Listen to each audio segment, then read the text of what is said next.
பாதி ஜீவன் கொண்ட தேகம் வாழ்ந்து வந்ததோ. ஆ, மீதி ஜீவன் உன்னை பார்த்த போது வந்ததோ.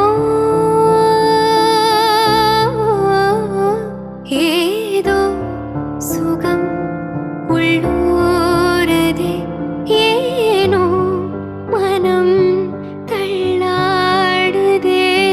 ஏதோ சுகம்